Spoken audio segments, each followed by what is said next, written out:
नमस्कार साथियों, ये YouTube channel Sanjay Jha speaks है और मैं संजय झा चैनल की ओर से आप सभी का अभिवादन करता हूं। साथियों, आज हम बात करते हैं सुब्रमण्यम स्वामी के उस ट्वीट की जो आज वायरल हो रहा है और जिसको लेकर के जो ट्वीट होल्डर्स हैं, जो अकाउंट होल्डर हैं ट्वीट पे, उनमें बहस छिड़ी हुई है।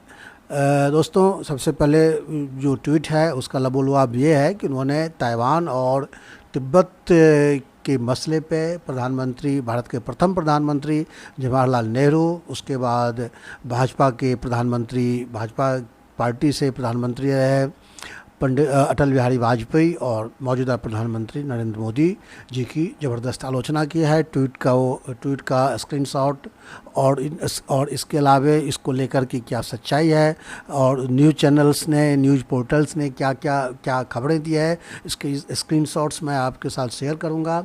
बहरहाल हम बात करते हैं कि सुब्रमण्यम स्वामी ने जो कहा है दोस्तों, उन्होंने जो जिम्मेदार ठहराया है पंडित नेहरू की नीतियों को, तो और जब अटल बिहारी वाजपेयी की नीतियों को और मोदी जी को जो कहा है कि ये जो है सोए हुए हैं, तो ये दोस्तों इसमें कोई नई बात नहीं है। सुब्रमण्यम स्वामी पहले भी ट्वीट करते रहे हैं, पंडित नेहरू की नीतियों की आलोचना करते रहे हैं। लेकिन दोस्तों, हमको ये समझना चाहिए, हम ये समझने के लिए हमने ये वीडियो बनाया है कि आखिर तिब्बत और ताइवान के मसले पे क्या माजरा है, पंडित नेहरू जी की जिम्मेदारी क्या थी, उन्होंने क्या किया, वाजपेयी जी ने इसमें क्या किया और आज इसमें क्या हो रहा है।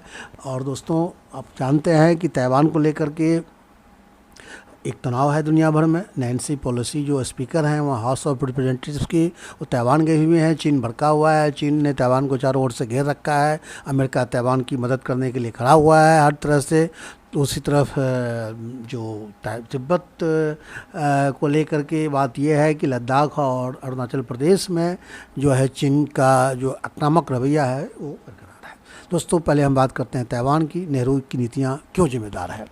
तो जैसा कि आप जानते हैं 1949 में जब चीन में कम्युनिस्ट पार्टी की सरकार की स्थापना हुई, उससे पहले भारत आज़ाद हो चुका था। पंडित नेहरू यहाँ के प्रधानमंत्री थे। पंडित नेहरू चीन के कम्युनिस्ट नेता माओ त्से तुंग से बहुत प्रभावित थे।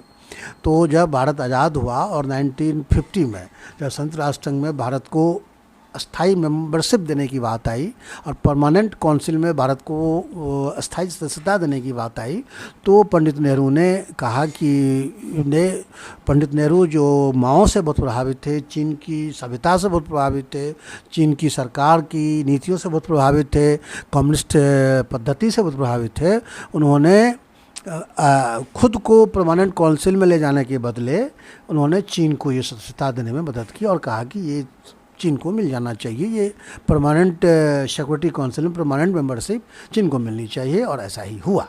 और जैसा कि आप जानते हैं कि बाद में चीन ने हमें कितना दुखी किया है पाकिस्तान के मुद्दे पर, बाकी अन्य मुद्दों पे, आतंकवाद के मुद्दों पे जब भी मन करता है वो भारत के खिलाफ, भारत की नीतियों के खिलाफ, भारत के विचार के खिलाफ वो वीटो कर देता है सिक्योरिटी काउंसिल में। अगर ये सिक्योरिटी काउंसिल में भारत परमानेंट मेंबर हो चुका होता तो चीन को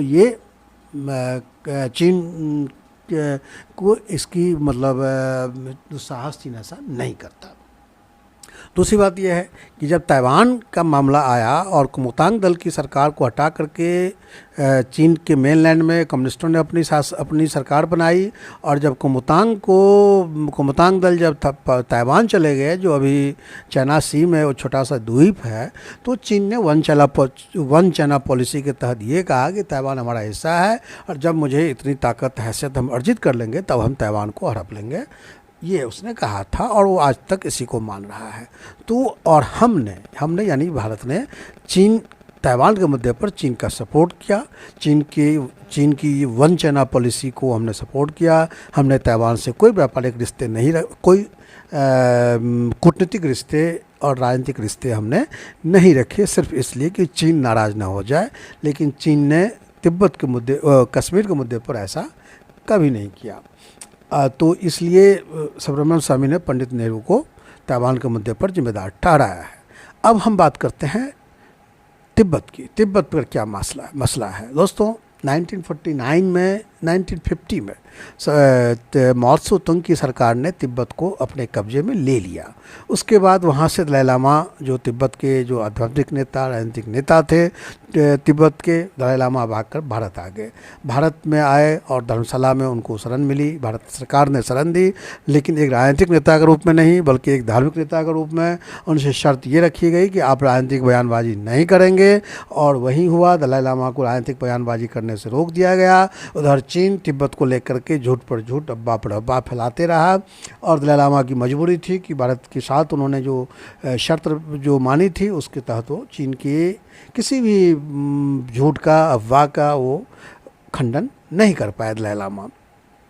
इधर हमने क्या किया, चीन ने क्या किया, और हमने जो है दलाई लामा को बेशक शरण दे दी, और लेकिन फिर भी हमने तिब्बत के मुद्दे पर चीन का समर्थन किया और चीन को तिब्बत को चीन का अंग मान लिया।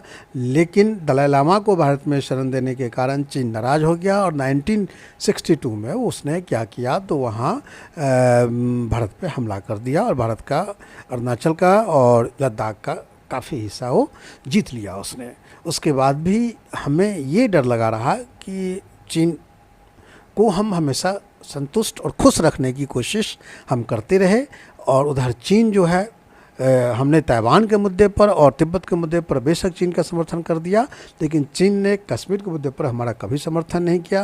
वो आज भी कश्मीर को भारत का हिस्सा नहीं मानता है। कश्मीर के नागरिक अगर चीन की यात्रा करना चाहे तो भारतीय वीज़ा पे उसको चीन नहीं जाने देता, उसके लिए अलग से वीज़ा जारी किया जाता है। आतंकवाद कश्मीर में पाकिस्तान प्रायोजित जो आतंकवाद का मामला है उसमें वो पाकिस्तान के पक्ष में वीटो करता है और हर तरह से पाकिस्तान को साथ देता है, जबकि हमने तिब्बत के मुद्दे पर चुप्पी साधी और ताइवान के मुद्दे पर चीन के पक्ष में चुप्पी साधी। और दोस्तों, इसी ताइवान के मसले पे हम पंडित नेहरू की नीतियों को जिम्मेदार ठहराने के बाद, वो इसलिए जिम्मेदार ठहराया है सुब्रमण्यम स्वामी ने कि वो कह रहे हैं कि उन्होंने जो है तिब्बत पर लेकर कोई क्लियर रुख नहीं किया। हालांकि ये भी सच है कि पंडित नेहरू ने तिब्बत को घोषित रूप में, लिखित रूप में चीन का अंग नहीं माना।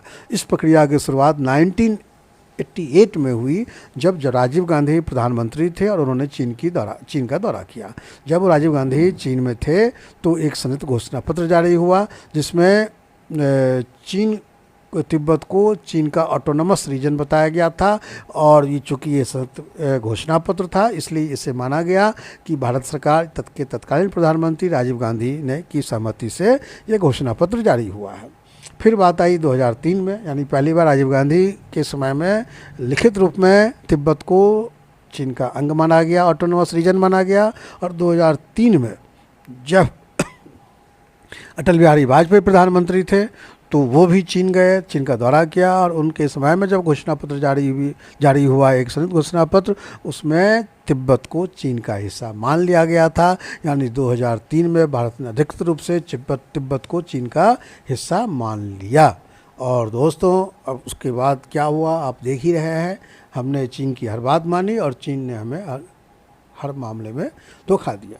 आप देख ही रहे लद्दाख और अरुणाचल में क्या हो रहा है, गलवान घाटी में क्या हुआ, उसके बाद डोकलाम में क्या हुआ। तो कुल मिलाकर के सुब्रमण्यम स्वामी ने, हालांकि ताइवान में जो अभी तनाव चल रहा है ताइवान को लेकर के चीन अमेरिका के बीच, उसके बिहाफ पे सुब्रमण्यम स्वामी ने ये ट्वीट किया है, लेकिन उनका ये ट्वीट जो है ये भारत के दोनों बड़े दलों यानी कांग्रेस और भाजपा के लिए गले की फांस बन गया है। क्योंकि भाजपा वैसे तो नेहरू की नीतियों के आलोचक रहे हैं, और लेकिन सुब्रमण्यम स्वामी के ट्वीट का ये भाजपा समर्थन इसलिए नहीं कर पा रही है कि इसमें प्रधानमंत्री नरेंद्र मोदी को भी लपेटा गया है और अटल बिहारी वाजपेयी को भी। उधर कांग्रेस इस बात पर तो खुश है कि इसमें पहली बार सुब्रमण्यम स्वामी ने मोदी जी को कटघरे में खड़ा किया है, वाजपेयी जी को कटघरे में खड़ा किया है, लेकिन कांग्रेस की दुविधा ये है कि नेहरू जी भी लपेटे में आए हुए हैं। तो कांग्रेस और भाजपा दोनों असमंजस की स्थिति में है। लेकिन पूरे देश में स्वामी जी की ट्वीट को लेकर ट्वीट पर ट्वीट रिट्वीट किए जा रहे हैं। दोस्तों, उम्मीद है कि आपको ये कंटेंट अच्छा लगा होगा, और अगर ये कंटेंट आपको अच्छा लगा है तो आप मेरे चैनल को सब्सक्राइब कीजिए, इस वीडियो को लाइक कीजिए। थैंक यू दोस्तों।